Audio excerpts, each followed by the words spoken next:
8. La salvación. La salvación está perfectamente expuesta en la epístola a los romanos en sus capítulos 6, 7 y 8. Lo resumiremos muy sucintamente, esquematizándolo al máximo, y aclarándolo definitivamente con el relato de los dos ladrones, que insertamos hacia el final de este capítulo. En el centro de la historia de la humanidad, se encuentra la gran ley de la solidaridad, en virtud de la cual todos somos pecadores y mortales como consecuencia de la caída de Adán. Por esta solidaridad hemos participado en el pecado y en la muerte. Igualmente, por solidaridad con Cristo, también podemos ser justificados en la cruz beneficiándonos de la vida y de la justicia. La liberación del pecado es una gracia que es preciso alcanzar por la fe, lo mismo que el seguro de salvación. Para ser justificado hay que creer en el perdón gratuito y en el amor divino que perdona por pura gracia, a causa de la obra expiatoria de Cristo. Bajo el régimen de la gracia no se puede hablar más que de don gratuito. Dios no es un comerciante y quien cobra, ¿y con qué? Comprar la vida eterna. Nos podemos liberar de la ley. La liberación del pecado solo es posible bajo el régimen de la gracia, lo que significa terminar con el régimen de la ley. Esto solamente se puede lograr con la muerte, puesto que mientras vivimos, no tenemos derecho a desentendernos de su poder soberano. La ley, término masculino en griego, tiene los derechos de un marido. Su esposa no puede entregarse a otro antes de ser viuda. De hecho, no es el marido el que muere, es la esposa. El creyente muere en el justo instante en que se une por la fe a Cristo crucificado, resucitando con él. Por tanto, dentro de la legalidad, cuando nos situamos en Jesucristo, morimos según el pecado y la carne, dejamos de vivir dentro de la ley de la carne, no permanecemos ni un minuto más sujetos a un marido tiránico, desalentador, siempre exigente, sin poder satisfacer jamás sus exigencias. Todo empieza de nuevo y nos entregamos en las manos de nuestro esposo, el Señor, con toda la fuerza y la alegría que Él mismo nos da. Entonces, ¿la ley no sirve para nada? La ley es santa, es el corazón que está manchado. La ley no hace más que poner al día esta mancha profunda. La ley se propuso para que se llegue a la gracia y la gracia se da a fin de que se cumpla la ley. Se puede establecer un paralelismo sobre la lucha interior que nace del hecho de que la ley es espiritual mientras que nosotros somos carnales. Después de la caída, el hombre es semejante a un jinete que ya no es dueño de su cabalgadura. El jinete, el espíritu, es llevado por santo, devuelve al espíritu humano las riendas y el dominio de la carne. Se pueden contar hasta 7 etapas en esta vía dolorosa, que desemboca en la gloria. 1. Sin la ley, simplemente se vivía. 2. Aparece la ley, la admiramos y la aceptamos por marido. 3. El pecado que está en nosotros rehúsa someterse a su marido. 4. El marido declara su incapacidad para curarnos y corregirnos, lo único que puede hacer es matarnos. En efecto, constatamos que la ley sirvió para matar a Cristo. 5. Nos casamos de nuevo con Jesucristo. 6. Es la liberación, libertad y divina comunión. 7. La gloria eterna. El pacto de la nueva alianza es infinitamente superior al de la antigua alianza. Mientras la ley de Dios permanece solo escrita en las tablas de piedra, no puede cambiar los corazones, únicamente puede condenar a muerte. A la letra impotente se opone el espíritu. La obra del espíritu consiste en vivificar nuestro espíritu, inspirarle el horror al pecado, el amor hacia Dios y hacer su voluntad. El pacto de la antigua alianza, que solo pudo ofrecer la muerte, puesto que la letra mata, tuvo también sus glorias efímeras como este destello que hacía resplandecer el rostro de Moisés. El pacto de la nueva alianza es mucho más glorioso. El primero era un pacto de muerte, de condenación, provisional; el otro un pacto del espíritu, de la justicia, permanente. Sus ministros no necesitan ningún destello visible a los ojos de la carne, ningún prestigio exterior, ni siquiera un velo. Si los judíos no perciben la gloria de este nuevo pacto, es que hay todavía un velo sobre sus corazones, que les impide ver la belleza del Evangelio. Sin Jesucristo, el Antiguo Testamento no es más que un enigma. Jesucristo es, pues, este espíritu que vivifica, que hace viviente y vivificante la letra del Antiguo Testamento, llevando la vida hasta donde se le deja penetrar. Da la libertad al alma liberándola de la letra de la ley. Mientras que solo era la piel del rostro de Moisés la que brillaba con un misterioso resplandor, es el alma, la personalidad entera del redimido, la que se transforma en la imagen de su Salvador, de gloria en gloria, de santidad en santidad, bajo la acción del Espíritu de santidad. La serpiente decía: desobedeced y seréis como Dios. El Evangelio afirma: contemplad sin cesar a Jesús, y os convertiréis en su imagen. Mientras no decidamos obedecer a Dios, caminar en la luz, es decir, siguiendo dócilmente cada rayo de luz que esclarece la conciencia, se deteriora el ojo espiritual, lo que incapacita para poder discernir la ley divina. De nada sirve ser muy inteligente o muy instruido para comprender el Evangelio. Basta con una conciencia recta y un amor sincero a la verdad. Él es resplandeciente, con tal de que el ojo sea sano, estará siempre iluminado. El esplendor del Evangelio es Cristo, y es esta verdad la que hay que predicar. Es siempre la palabra creadora de Dios la que hace brotar la luz. De la misma forma que fue el contacto de Dios el que convirtió el rostro de Moisés en resplandeciente, la gloria de Dios resplandece sobre su cara por la presencia de Cristo en el cielo. Me gustaría poder llevar el ánimo del lector en este importante capítulo de la salvación, hasta tal punto que pudiese romper definitivamente las cadenas, y librarse de este miedo y terror a la muerte, que no debiera existir de ninguna manera en el corazón de un cristiano que ama a Jesucristo, y que ha pasado, por tanto, de muerte a vida, y que ha sido redimido por la sangre expiatoria de nuestro Señor en la cruz. El Nuevo Testamento está lleno, abarrotado, de afirmaciones de Cristo y de sus apóstoles que no dejan ni un solo resquicio que pueda servir de base para poder sucumbir ante esta clase de temores que a veces nos acosan. Leamos lo que dice el Señor en Juan 5:24: el que oye mi palabra y cree en el que me envió, tiene vida eterna y no vendrá a condenación. En griego, literalmente no será sometido a juicio, sino que ha pasado de muerte a vida. Fijémonos que el Señor no habla en futuro sino en presente, que ya es pasado. No hay ningún futuro, ni ningún condicional, de que nos salvaremos, si cumplimos tales reglas o si hacemos cuales cosas. No, dice literalmente ha pasado, es decir que tiene vida eterna, desde el mismo momento en que hemos aceptado a Cristo como Hijo de Dios y como Salvador, porque su sacrificio en el Calvario es suficiente para limpiarnos y redimirnos de todos nuestros pecados y aparecer como justos delante de Dios. La lectura de lo que dice Pablo en Romanos 7 y 8 nos sugiere algunas consideraciones que exponemos a continuación. Podemos creer que el apóstol Pablo era un hombre perfecto, libre de pecado, libre totalmente de los problemas de la carne. De ninguna manera. Todo lo contrario, cuando hace una analogía del matrimonio, para destacar las diferencias entre la ley y la gracia, fijémonos, en ningún momento nos dice que como cristianos hemos quedado libres del pecado, sino que lo ocurrido es que hemos muerto a la ley. Versículo 4, mediante el cuerpo de Cristo, de modo que estamos libres de la ley. Versículo 6, porque estamos bajo el régimen nuevo del Espíritu, y aquí alguien podría decir, así, pues, los que están bajo el régimen del Espíritu están libres de todo pecado, pero no, el mismo apóstol en el versículo 14 nos dice, la ley es espiritual, mas yo soy carnal, vendido al poder del pecado. Fijémonos en que el apóstol está haciendo aquí una pública confesión de su incapacidad para librarse del pecado, porque no comprendo mi proceder, sino lo que hago esto hago. Si continuamos leyendo del 16 al 23, es una pura confesión, porque según el hombre interior me deleito en la ley de Dios, pero veo otra ley en mis miembros que hace guerra contra la ley de mi mente. En el versículo 24, después de concluir que no tiene solución, y habiendo llegado al cenit de la desesperación, exclama, miserable hombre de mí, ¿quién me librará de este cuerpo de muerte? Pero inmediatamente responde, gracias doy a Dios, por medio de Jesucristo nuestro Señor.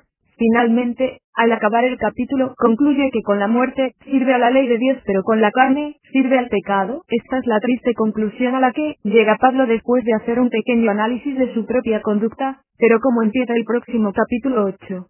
Empieza diciendo, ahora, pues, ninguna condenación hay para los que están en Cristo Jesús, y aquí tenemos que hacer un entreacto, para echar una parrafada, porque hay algo muy importante que debemos conocer. Yo les rogaría que leyesen todo este pasaje en la nueva revisión de 1977 de la Biblia de Reina Valera, que juntamente con la de Jerusalén, son las dos mejores versiones que existen. En la actualidad, fijémonos en que la segunda parte del versículo 1 del capítulo 8, los que no están andando conforme a la carne, sino conforme al Espíritu, está entre corchetes. ¿Saben ustedes por qué está entre corchetes? Sencillamente porque esta segunda parte del versículo no la escribió el apóstol Pablo, y por esta razón, de que no la escribió el apóstol Pablo, no figura en los manuscritos más antiguos y dignos de crédito del Nuevo Testamento. ¿Qué es lo que ocurrió exactamente? Pues ocurrió que algún copista del siglo VIII, bien aleccionado por algún teólogo perteneciente al nuevo nacionalcatolicismo que ya había hecho su aparición en Roma, y que ya sabemos cómo se las gastan, introdujo a continuación del versículo 1 lo que el apóstol escribió en el 4, ¿por qué se hizo esta barbaridad? Pues sencillamente, porque la forma de pensar del apóstol ya no encajaba en la doctrina de la Iglesia romana de los siglos III y IV. El apóstol Pablo declara enfáticamente, según los manuscritos griegos y sin añadidos, ahora, pues, ninguna condenación hay para los que están en Cristo Jesús, porque la ley del Espíritu de vida en Cristo Jesús me ha librado de la ley del pecado y de la muerte, porque lo que era imposible para la ley, por cuanto yo era débil y pecaba a causa de la carne, Dios enviando a su propio Hijo en semejanza de carne de pecado, y en lo concerniente al pecado, condenó al pecado en la carne, para que, pese a nuestro pecado, pese a que con la carne servimos a la ley del pecado, la justicia de la ley se cumpliese en nosotros, a través de Cristo, los que no andamos conforme a la carne, por haber sido redimidos por Cristo, sino conforme a la ley del Espíritu, al Espíritu. Esto es lo que escribió Pablo después de analizar su propia conducta y reconocer sus propias debilidades y fracasos, pero algún teólogo del siglo IV se dijo, ¿cómo vamos a decir esto al pueblo? Este Pablo estaba loco de remate. Si decimos a la gente que ninguna condenación hay para los que están en Cristo, ¿dónde queda la autoridad de la Iglesia y la del sacerdocio? ¿Cómo vamos a dominar al pueblo bajo el temor de la condenación, si les decimos, así de entrada, que para el verdadero creyente no hay condenación? Esto no puede ser. Hay que arreglarlo de alguna manera, como añadiremos al versículo 1 lo que el apóstol había dicho en el 4, los que no están andando conforme a la carne, sino conforme al Espíritu. Fíjense ustedes lo que hizo esa raza de víboras que ya estaba ahí. Ya tenemos el típico condicional de la Iglesia romana. La Iglesia romana nos dice, ciertamente no hay ninguna condenación para los que están en Cristo Jesús, pero cuidado, carísimos hermanos. Solo para los que están en Cristo Jesús. ¿Y quiénes son los que están en Cristo Jesús? Solamente los que no están andando conforme a la carne, sino conforme al Espíritu, que es lo que hemos visto dentro de los corchetes en la Biblia, es decir, solamente aquellos que siguen las normas de la Iglesia y se comportan consecuentemente guardando todos los preceptos y las reglas. Esto es completamente falso. Pablo nunca dijo, ni escribió tal barbaridad. Se limitó a decirnos que pese a que somos pecadores, pese a que no hacemos el bien sino el mal, pese a que nuestro cuerpo traiciona nuestra mente, ninguna condenación hay para nosotros, ya que por la unión con Cristo Jesús, la ley del Espíritu de vida nos ha librado de la ley del pecado y de la muerte. Esto es exactamente lo que nos dijo Pablo, y esto es la gran verdad del Evangelio.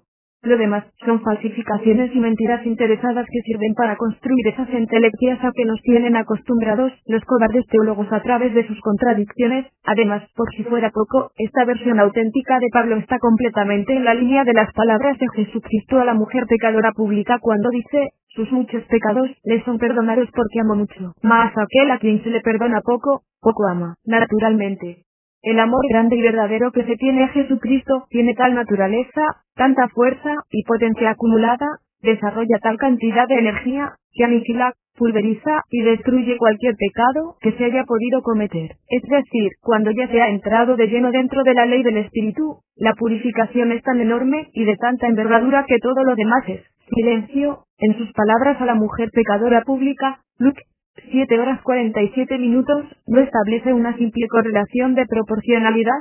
A quien ama mucho se le perdona mucho, a quien ama poco se le perdona poco, sino que Jesucristo penetra mucho más allá de una pura ley de crecimiento hipergeométrico, incluso más que la misma exponencial. Es un auténtico campo vectorial de fuerzas demoledoras del pecado. Así es de importante el verdadero y grande amor que se le tiene. Nos damos perfecta cuenta del insondable abismo que separa la revelación de Pablo, puro evangelio, de lo que estos señores de Roma nos han enseñado y nos siguen explicando, relleno de gazapos y de gazapas. Señores, aquí no hay lugar para temores, ni para condicionantes, ni purgatorios, ni misas expiatorias, ni condenaciones, ni excomuniones, ni intervenciones humanas de ningún tipo, porque nos han engañado de esta forma, porque nos quieren meter en el cuerpo estos temores infundados, porque nos amenazan enseguida con el terror de la condenación eterna, porque Roma solo sabe hablar de pecados mortales, veniales, especiales, normales y paranormales, obligándonos a vivir bajo la servidumbre de la ley y no bajo la gracia.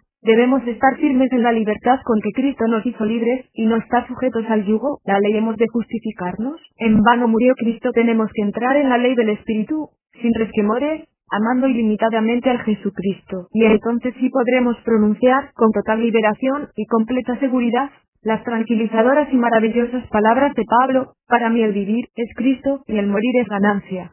Entonces, ¿las obras no sirven para nada? Pablo dice, no por las obras, para que nadie se gloríe, Efesios 2:9. La Biblia subraya el valor de las buenas obras, que resultan de una persona salvada, pero ellas no prejuzgan la salvación y no forman parte de su estructura. Por este motivo, la primera cuestión a resolver entre Dios y el hombre es la de aceptar a Cristo. Solo Dios puede resolver la cuestión del pecado. Solo Él puede hacernos pasar desde el poder de las tinieblas al reino de su Hijo bien amado. Dios no puede ejercer su gracia más que por la cruz, en donde todo lo relacionado con el pecado ha sido para siempre resuelto. La salvación, pues, es imposible de realizar incluso por el mismo Dios infinito, si no es a través del mismo Jesucristo. Por ello un simple acto de fe en Jesucristo abre en toda su amplitud el acceso al poder y a la gracia infinitos de Dios. Esta palabra, creer, representa todo lo que un pecador puede hacer y todo lo que debe hacer para salvarse. Debe creer lo que Dios ha dicho de su Hijo, es decir, que se ha identificado con todas las miserias de nuestro estado de perdición, y que ha resucitado de entre los muertos, para ser un Salvador viviente para todos aquellos que ponen su confianza en Él. Creer en Cristo es ver y aceptar toda la suficiencia de su gracia que salva. Creer es la única condición de la salvación. Los que no creen, están condenados. El sacrificio de la cruz ha satisfecho a Dios para siempre. Lo que la hace está basado sobre el valor que aplica a la obra realizada por Cristo. Los hechos y las condiciones de la salvación están basados sobre la estimación divina, más que sobre la de los hombres. La salvación no se ha ofrecido a los que son buenos y deliciosos. Tampoco se garantiza a los que esperan que Dios al final se mostrará bueno y misericordioso. Se ofrece a todos los pecadores que sin méritos, sin fuerzas, han creído de una vez por todas en su Hijo Jesucristo. Esto hay que creerlo, simplemente porque Dios lo ha dicho en su palabra. La seguridad nace de la confianza en Cristo. Él ha dicho, yo no echaré fuera al que venga a mí. Esta cuestión es extremadamente seria, pues la sinceridad y la honestidad de Cristo están en juego. Aquel que dude de la salvación sobre este punto no comete un acto de humildad, comete por el contrario, un acto de desconfianza hacia Dios mentiroso. Dios nos da la vida eterna con carácter definitivo el complacerle creyendo y amando a su Hijo. En verdad os digo, que el que oye mis palabras y cree en el que me ha enviado, tiene la vida eterna, y no vendrá a condenación, sino que pasó de muerte a vida. El seguro de salvación no reposa sobre una base imaginaria, se apoya sobre el amor de Dios manifestado por el don de su Hijo, entregado a la muerte por nosotros, resucitando por nosotros, intercediendo por nosotros. A la intercesión del Espíritu Santo, habitando el corazón de los redimidos, corresponde a la de Cristo, rogando por ellos, en el cielo. El juez convertido en abogado. ¿Quién se atreve a luchar contra esta coalición del Padre, del Hijo y del Espíritu Santo?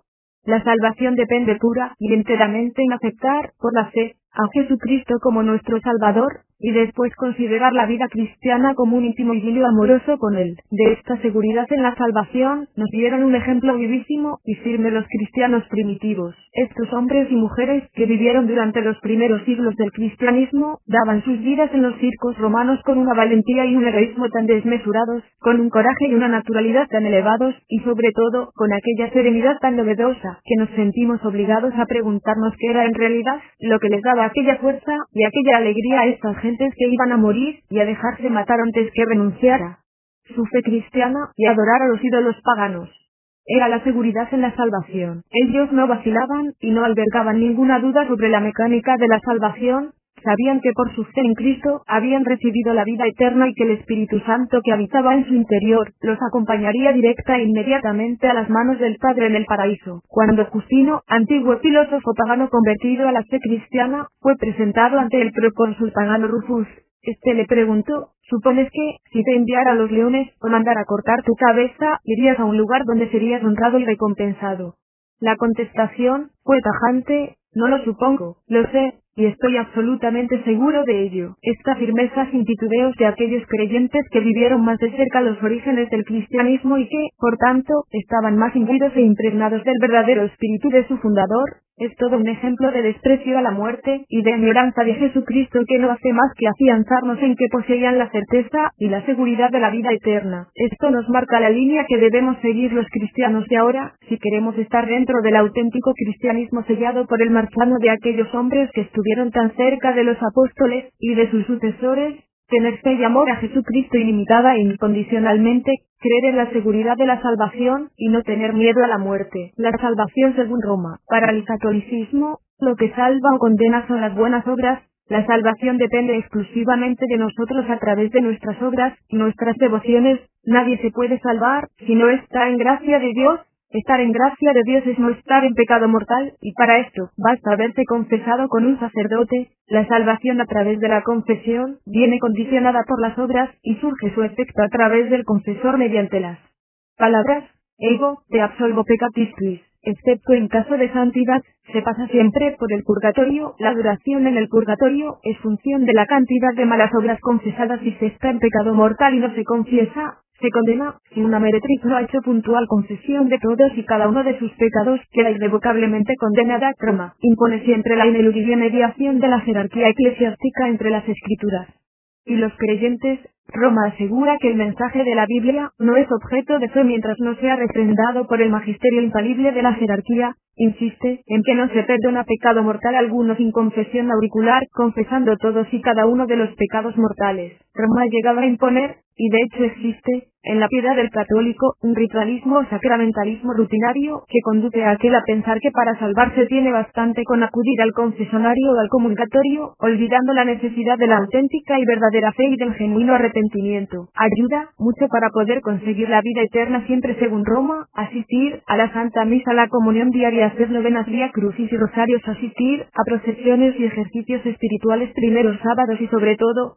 hacer los 9 primeros viernes de cada mes. Esto da seguro de salvación. También ayudan las peregrinaciones, culto a imágenes, ángel de la guarda, etc. Se está en pecado mortal, según Roma.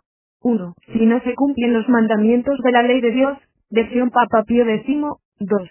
Si no se cumplen los mandamientos de la Santa Madre Iglesia Católica y Apostólica. 3. Si no se aceptan los dogmas establecidos por Roma. 4. Si no se reciben los sacramentos establecidos por Roma. 2 casos prácticos.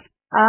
Si los obispos declaran fiesta de precepto en España una fiesta nacional, la no asistencia a misa es pecado mortal aun cuando en el país vecino no lo sea. Ya me explicarán el sentido de catolicidad de esta iglesia. B. Un señor de comunión diaria que no asiste a misa el domingo peca mortalmente. O sea, que la misa es más importante que la misma comunión, aun cuando a la misa la inventaron para justificar la propia comunión. En fin, donde Roma carga más las tintas, es en la confesión, en la Santa Misa, en la devoción sin límites a la Virgen María, que ha sido nombrada Reina de los Cielos, y en que cualquier gracia que podamos recibir de su Hijo Jesucristo, se obtiene por mediación de ella, lo que es un insulto al Padre, al Hijo y al Espíritu Santo. Roma establece la recomendación del alma para la buena muerte, introduciendo las oraciones: Santa María, ruega por mí; San José, ruega por mí; Jesús, José y María, asistidme en mi agonía. Las misas liberan y acortan las penas del purgatorio. Las llamadas gregorianas,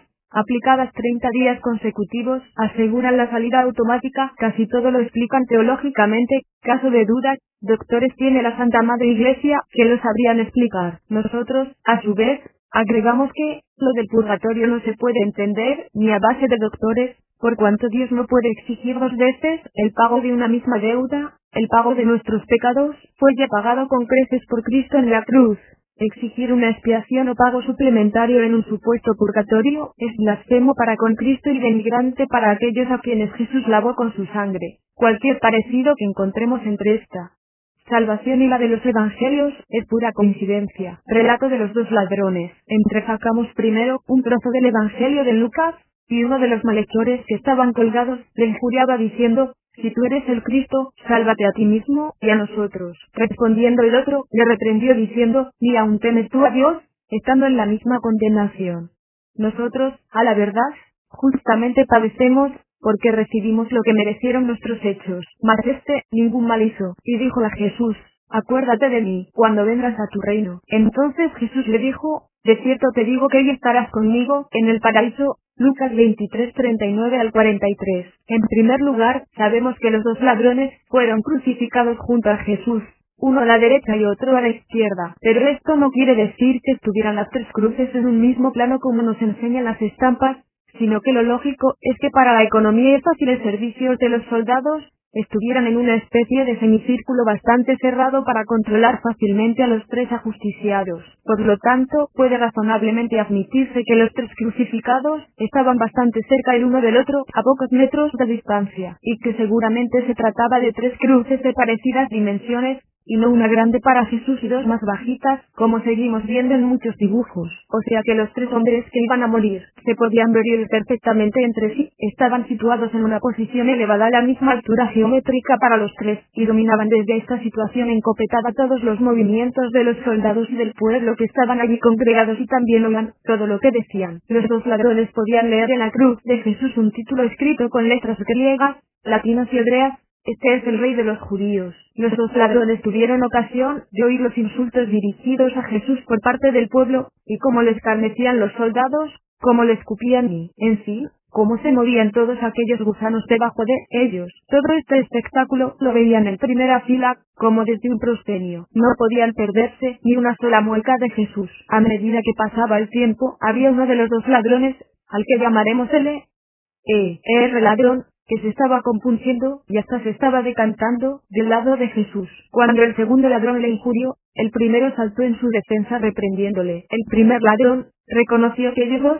recibían justamente su merecido, dijo que Jesús ningún mal había hecho, le reconoció también a Jesús que algún día reinaría, pensaba que vendría a reinar sobre la tierra. Le concedía poder de resucitar y volver para reinar, le consideró a Jesús como su Dios que estaba en la misma condenación. En resumen, que en pocos instantes no solo demostró un arrepentimiento por sus culpas al reconocer que el castigo era justo y merecido, sino que reconocía a Jesús como su Dios, que un día reinaría, y por tanto, que resucitaría, y se atrevió incluso a pedirle que le llevara con él a su reino, demostrando una fe total en el poder y la personalidad de Jesucristo. Era una súplica tan humilde como firme en su certeza. En lo más íntimo de su fondo, confiesa su pecado, confiesa su fe, se da cuenta de la inocencia de Jesús y también de su realeza y de su divinidad. Era de entre todos los que asistían al espectáculo el único que creía en la resurrección y en el triunfo del Rey de los judíos. Fue un caso de conversión rápida, sin problemas, que cumplía todos los requisitos necesarios para salvarse: arrepentimiento,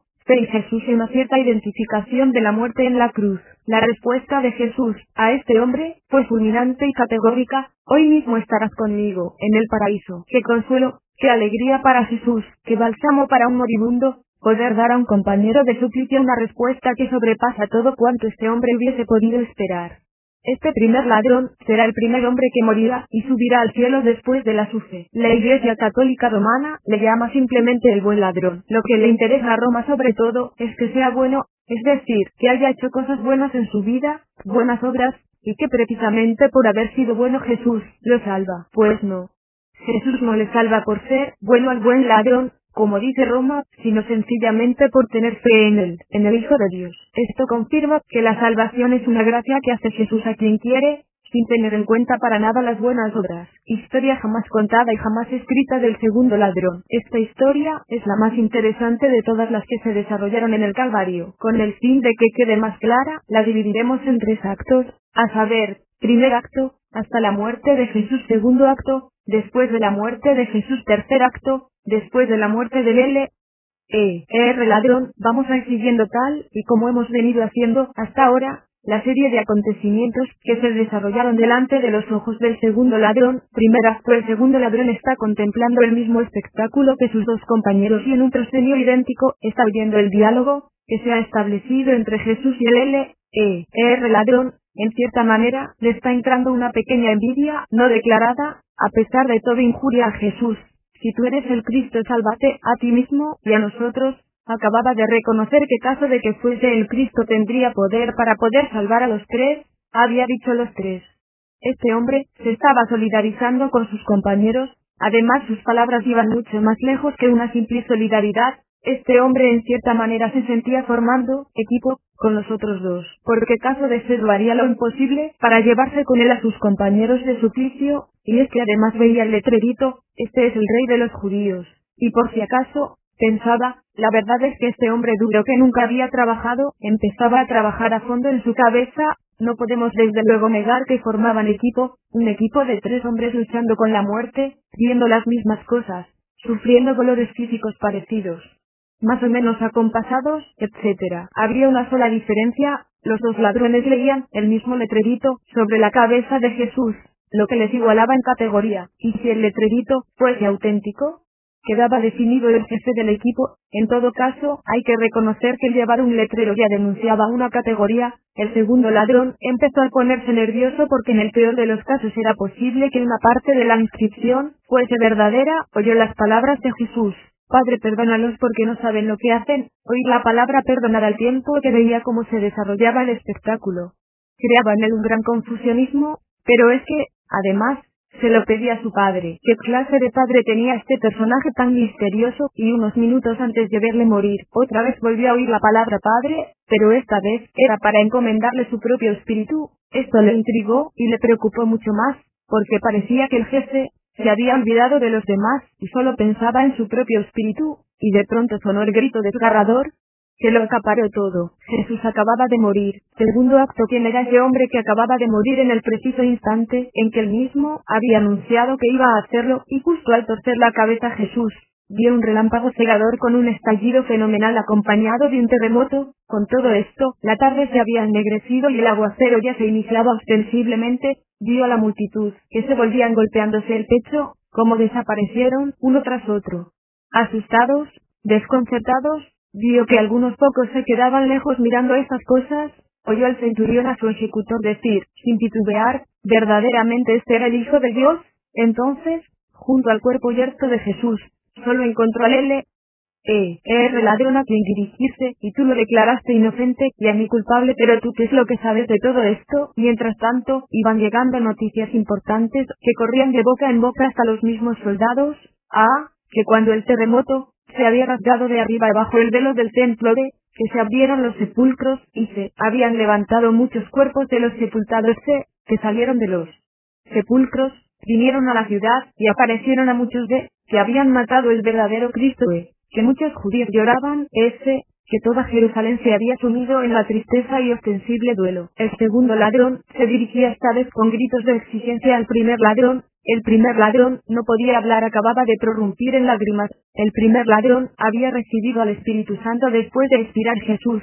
Cuando yo me vaya, os mandaré otro consolador. Al primer ladrón se le había formado un nudo en la garganta y no podía articular ninguna palabra. El primer ladrón solo con gestos, con lágrimas y con miradas intentaba decir algo al segundo ladrón. De pronto, ante la mirada atónita del segundo ladrón, este vio como unos hombres descargaban la gran masada sobre las piernas del primer ladrón. Vio como el cuerpo de su compañero era lanzado al vacío, al mismo tiempo que por fin articulaba un grito. Era un tremendo grito de dolor y de agonía, pero de una claridad meridiana. Acababa de lanzar su único grito con lágrimas en los ojos.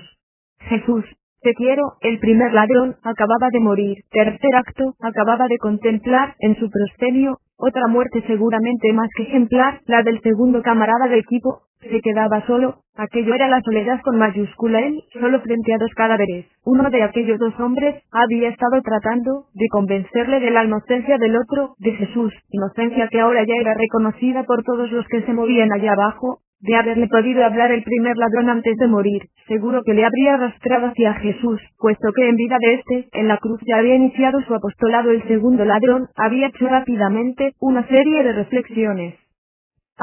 El primer ladrón al morir había dejado escapar una tremenda confesión de amor a Jesús de este hombre. Jesús, a quienes ya tantos confesaban como Cristo, desde luego, era alguien como este hombre, sereno, majestuoso, aguantando los mismos dolores físicos sin rechistar, habiéndoles con tanta dulzura. Este hombre le revelaba de pronto una honda, desgarradora tragedia íntima les había hablado implícitamente, al paso, sin declamaciones oratorias, de la grandeza de su espíritu, de la entrega a su Padre, de su entrega a la humanidad, tal vez de su abandono. Este hombre no es un hombre vulgar.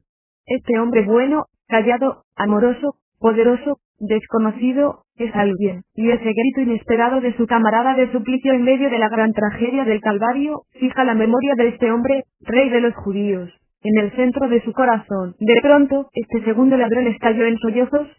Aquello eran alaridos entrecortados por lágrimas y sobresaltos. Había comprendido perfectamente que la entrega de su otro compañero de equipo era algo que no se podía medir con patrones humanos y naturales. Había reconocido de pronto que aquel compañero y jefe de equipo era nada menos que el Cristo, el Hijo de Dios, y que de haberlo sabido antes también se lo hubiese llevado al paraíso. Su grito atronador fue muy elocuente: soltadme, desclavadme, quiero ir hasta él para besarle y abrazarle. De pronto también sintió en sus piernas una monstruosa mazada que también lo dejaba colgado en el vacío, pero que a él no le importaba demasiado, porque en realidad, le acercaba físicamente mucho más hacia aquel a quien quería abrazar este segundo ladrón, agonizando, que renegaba de todas sus maldades. Llegaba a la convicción de que ya amaba a Jesús, que le reconocía como Cristo.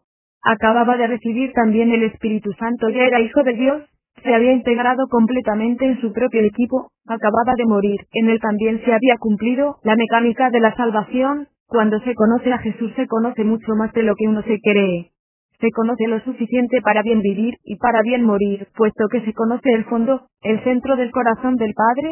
Subió al cielo y allí le esperaba el Padre con los brazos abiertos como al hijo pródigo. No podía ser de otra forma, se tenía que salvar el equipo entero. Para Jesús, el apóstol de los apóstoles, esto era un simple juego de niños, en el propio Calvario y al lado de él.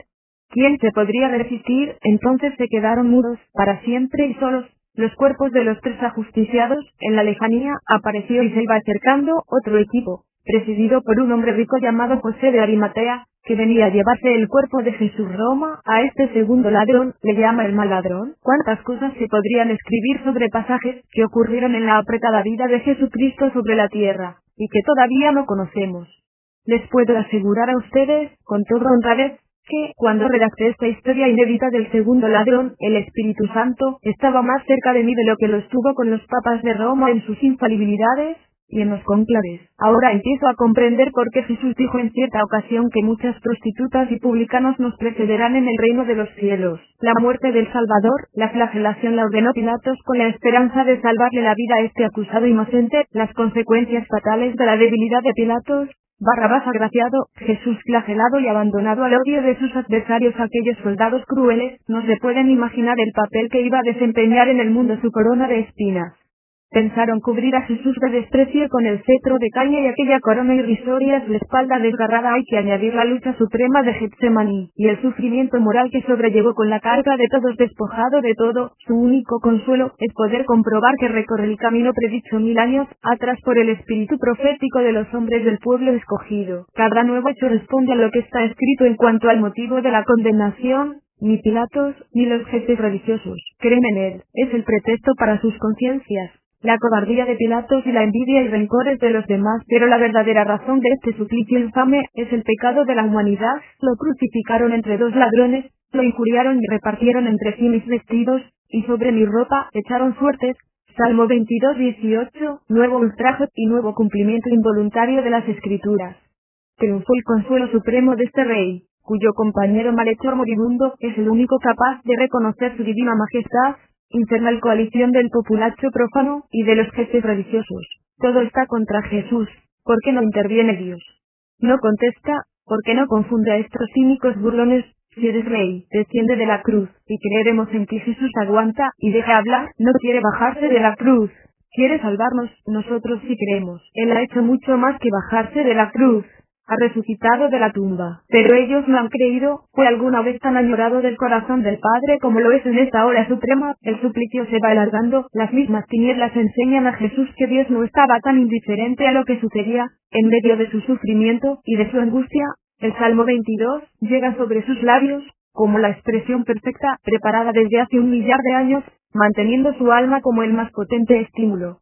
Gracias a la seguridad del triunfo final que se apoya y ratifica así tan fuertemente, en cuanto a los demás, estas misteriosas tinieblas amedrentan y llenan de espanto sus corazones. Dios tiene miles de maneras de hablar a los peores sordos. Estas 3 horas que duró el suplicio son únicas en la historia de la humanidad. ¿Por qué? Porque tú, Cristo, te hiciste pecado por nosotros. No había otra alternativa de salvación, porque el pecado es a los ojos de Dios tan odioso y criminal que es necesario el infierno. Porque el pecado, nuestro pecado, ha puesto entre Dios y la humanidad una nube tan espesa que ha sido preciso disiparla. Porque Dios sigue sin contestar. Se limita a hacer comprender a su Hijo que está en el buen camino, puesto que se van cumpliendo las Escrituras. ¿Por qué?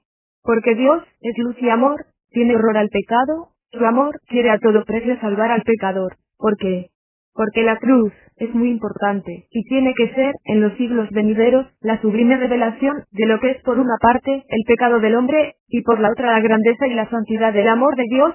La muerte del Cordero de Dios marca el fin del antiguo pacto, y permite a cualquiera que desee humilde y sinceramente, entrar en el lugar sagrado, Sancta Sanctorum, poder gozar y disfrutar de la comunión con Dios, de los sepulcros que se abrieron cuando el terremoto del Viernes Santo, salieron aquellos santos como espécimen y primicias de la resurrección. La muerte del santo y del justo se opone de tal forma a la ley natural que no debe extrañar que la naturaleza se turbe y se conmueva hasta tal punto que engendre y manifieste fenómenos sobrenaturales. Hasta las piedras han gritado: tú eres el Hijo de Dios. De esta manera Dios ha iluminado a los paganos burlándose de las mozas crueles y profanas de los jefes religiosos.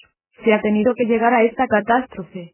Pero el amor no muere jamás y tendrá su recompensa. Si Dios no hubiese tomado sus precauciones para poner al abrigo este precioso cadáver, seguro que los fariseos lo habrían pulverizado. Para borrar las pruebas de su resurrección, era necesario fundar la iglesia sobre una tumba vacía. La sabiduría de Dios hace aparecer a José de Arimatea, propietario de un sepulcro protegido, que lo cede gustosamente a este condenado a muerte. Qué extraordinario valor y qué interesa la de José, al hacerse cargo de este Jesús abandonado, sobre el que sus adversarios acaban de triunfar. Él osó hacerlo y su amor por Jesús queda desvelado a través de esta rica sábana de inapreciable valor, en que lo envuelve. Dios se sirve de los enemigos de la verdad, para confirmarla, así como de los que lo aman. Todas las precauciones que tomaron sus adversarios no han hecho más que atestiguar con mayor seguridad la realidad de la resurrección de Jesús. Los discípulos brillaron por su ausencia. Si Jesús fue juzgado por impostor, ¿qué serían sus discípulos? Gracias a las precauciones tomadas, el cadáver reposa seguro durante todo el sábado, al abrigo del robo y el ultraje. Ningún ojo humano vio salir a Jesús de la tumba, pero Dios ha marcado esa gloriosa victoria sobre la muerte y el infierno por una manifestación especial de su potencia. A partir de la resurrección, este séptimo día ha suplantado al de descanso, marcando así el carácter especial del pacto de la gracia. Las mujeres no encontraron el cuerpo de Jesús en su tumba, pero les ocurrió algo infinitamente superior a lo que esperaban. Vieron y oyeron a Jesús. Alegraos, fue la primera palabra de Jesús resucitado a estas mujeres sumidas en el dolor. Por el momento no hay más explicaciones. Vive suficiente. En Galilea responderá a las preguntas, hermanos.